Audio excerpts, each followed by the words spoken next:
This episode features discussion on mental health and suicide, content that may be upsetting or triggering to some. Resources have been posted in the bio, and if you don't feel comfortable listening to these topics, then please skip this episode.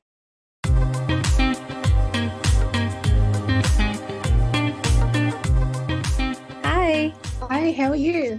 Good, how are you? I'm loving the new hair. Thank you. Yeah, not too bad. Do you want to just start by telling us a bit about yourself? So my name is Lauren McDonough. I am a bilateral below the knee amputee, which means I've lost both my lower legs. I'm a mental health advocate, suicide survivor, and I am also a model. So, if there's anything you don't want to talk about, or don't feel comfortable talking about, just say so or just skip over it. But can you kind of run us through that day and what happened? So the morning of the day I lost my legs, I actually went to see the psychiatrist who was treating me at the time, and for me anyway, and it's common with other people too, I had a diagnosis of borderline personality disorder at the time, and I had many people arguing about my diagnosis and how it was wrong, but this psychiatrist in particular was or truly believe that I had that diagnosis. So I was extremely unwell, extremely suicidal, and probably I'll explain it like this: like it was rock bottom, 500 million piles of rubbish below rock bottom, and then me. That's how bad my mental health was that morning. And I remember, just out of sheer desperation, I just collapsed on the floor and I actually vomited in front of her. And I said, something's seriously wrong. You need to do something right now. I'm actually going to take my life. And while that wasn't my first attempt to take my life, I just remember her saying that I was being manipulative and that I actually wasn't suicidal. And then things kind of progressed from there. And that night I was struck by a train. And what was your mental health like leading up to that? Had this been something that had been going on for years? Yeah, so prior to this actually happening, I was in and out of hospital for my mental health, mainly during my teenage years. And then I started going into hospital as an adult too. But yeah, as an adolescent, I spent a lot of time within the adolescent psychiatric ward at the Austin Hospital, and missed out on a lot of school and all of that kind of stuff. So it was definitely an ongoing issue. And do you feel like there was enough mental health support and awareness when you were a teenager? Not at all. I've always been very lucky in the way that my family has kind of dealt with mental health issues for a very long time, and they've always been very understanding and loving and supportive, and my friends have always been the same. But yeah, especially at going to an all-girls school, and when they find out you have a mental health condition, the bullying can be absolutely relentless. And I think basically it wasn't spoken about, and there wasn't enough education around the topic. And do you think if there had been more awareness or more support that your attempt could have been avoided? It's hard to say. At the time, I think that my mental health had gotten to a point where it was so bad that probably nothing would have stopped me anyway, unfortunately. But I do think that earlier on, when things were starting to get really, really bad, a few months beforehand, there could have been interventions and treatment options given to me instead of it kind of just being completely dismissed. And what was it like waking up from the accident? It was very weird. I remember at the time I'd lost my left leg, but at that stage I had my right leg. I had no right foot, but I still had the leg. And I remember waking up and I was like, where's my leg? Where's my leg? And I was so high on the pain medication given to me and coming out of a coma that I was kind of like tripping. And I kind of believe that, kind of like, I don't know, it's hard to say, like, I knew it was gone, but I still believe that it was there. And what's that like adjustment been like for you? Like how long's it been now? 5 years. 5 years. And what's that time period been like? Very difficult, but also I've had some of the most amazing and rewarding moments of my life come out of it. And were you like relatively healthy, like physically before? Yeah, I used to do a lot of sport growing up. So I was a swimmer, used to do swim squad twice a week. I was a tennis player. I used to do ballet. Very physically active growing up. So what's it been like for you going from like able-bodied to disabled? Some days it's really hard still. Like, I'm so grateful to have the body I have. And I'm so lucky that it's kind of helped me through everything it's been through. And I'll never not take that for granted anymore in that type of sense. But there are also moments where I see family and friends just being able to do stuff really easily. And it kind of makes me wish that I was still able to do that and that I was able to live a life that was just, how do I put it, like simple, not having to worry about prosthetics slipping off in heat or not having to worry about like being in chronic pain all the time and stuff like that. It's just been from not having any sort of like physical disability at all to having amputated legs and then multiple chronic illnesses on top of that. It's been a very kind of different experience. Yeah, I can imagine. Is there like one thing that you wish people would do differently when it came to mental health, particularly around children and teenagers? Maybe something that would have helped you? I wish that there was more education around mental health conditions in general, especially in schools and stuff. I feel like that it's a topic that is just touched on very lightly. I feel like, obviously, like age appropriate, I feel like there should be different types of kind of workshops and educational days and all of that kind of stuff that not only teaches our youth about like mental health conditions and what they can do to kind of identify if their friend is struggling, for example, but also what they can do if they're struggling themselves, and then what resources are in place and help them navigate like that and not kind of shun it when it's spoken about. Yeah, I mean, I graduated high school like almost 8 years ago now, and there was basically nothing on mental health at all. I think I remember them talking about mental health once, and it was just depression, and they didn't touch on anything else. Just bare basics. Here's how you figure out if your friend has depression, and that was it. We never talked about it ever again. Yeah. So you've been doing a lot of awareness stuff now. How's that been? What have you been doing? It's pretty random. I've done things like podcasts, done a lot of podcasts. I've done things in media outlets, like from starting from like the Herald Sun, House of Wellness TV, 7 News, but then it's gone to places in America like Love What Matters, and then Lad Bible, and then all this other stuff.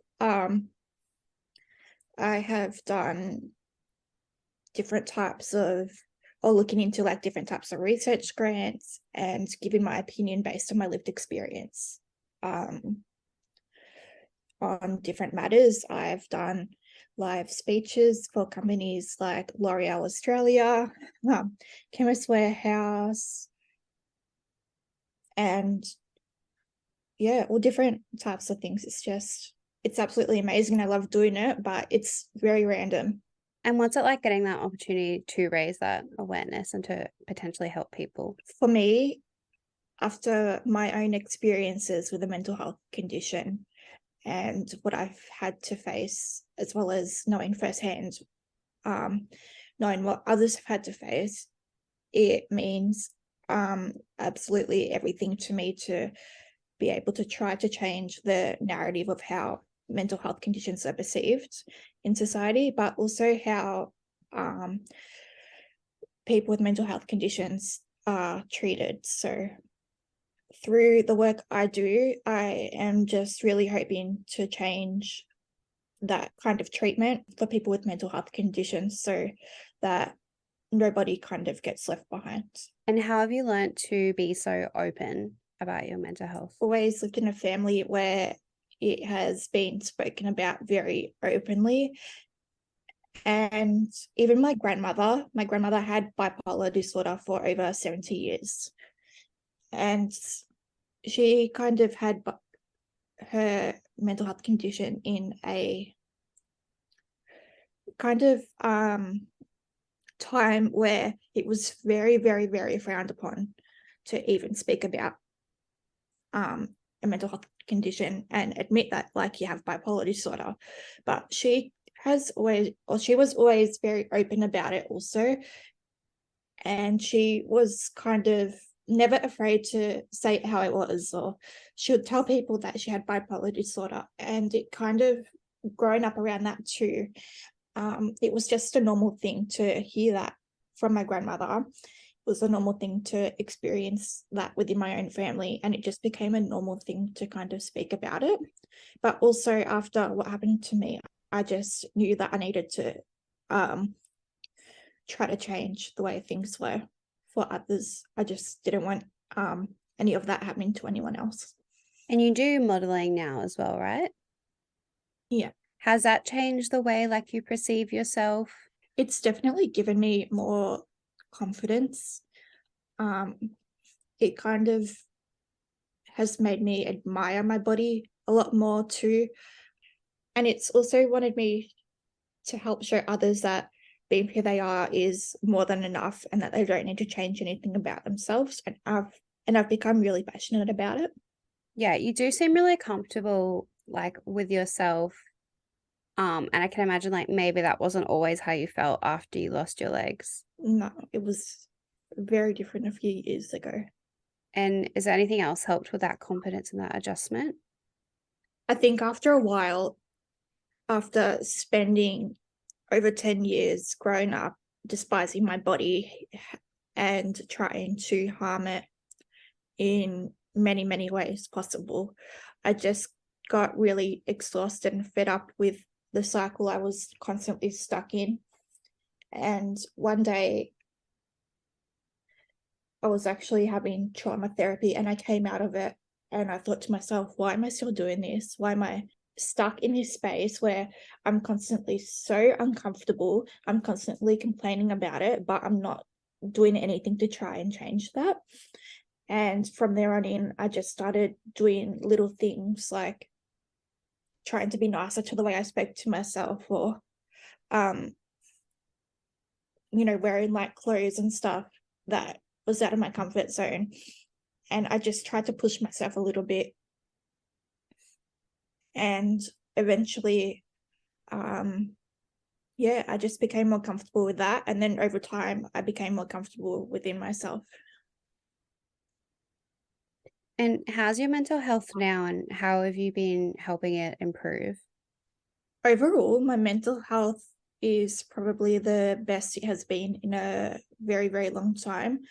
But I still do have like my ups and downs with it.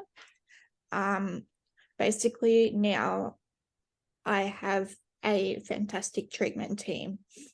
I have a psychiatrist and psychologist that I work really well with, and we all collaborate really well together. So that has been a part of it.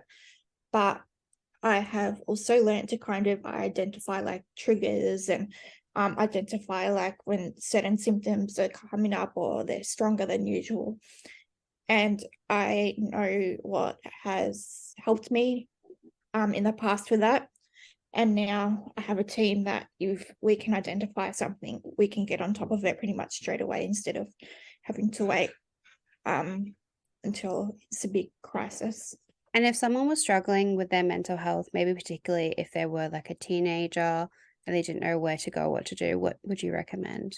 What should be the first step? I would firstly say try to speak to someone about how you're feeling, whether it be someone that you trust, whether it be your mum, your dad, or just it can even be like anyone really. Speaking about it is normally one of the hardest things that you can do. But it's also something that can be very beneficial in a lot of ways, because speaking about it earlier on can mean that there can be more early interventions that can be put into place.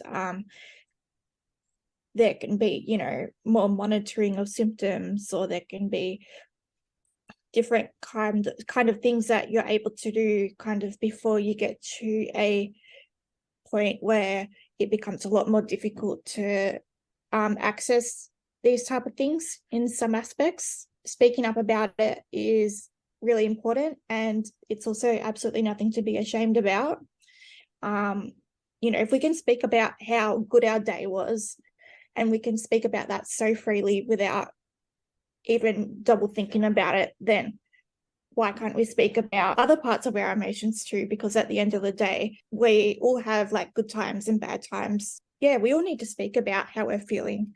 So I think that firstly, but say in a situation where it is very serious, I would probably try and reach out to someone that you trust, like once again, and speak about how you're feeling, but then try and access different types of services, whether it be like in an emergency situation, 000.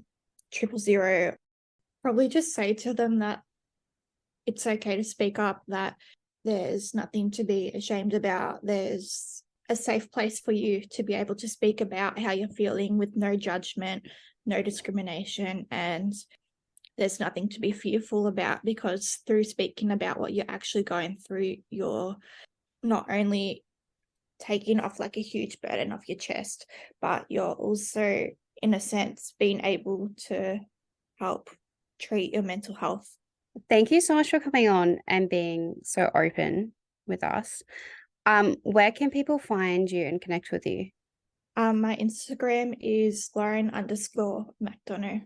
Thank you so much for listening to this week's episode. Don't forget to subscribe to get our episodes every 2 weeks, and to leave a review if you are enjoying the podcast. You can find us on Facebook and Twitter at Sick of It Podcast, and Instagram at sickofit_podcast. I'll talk to you soon.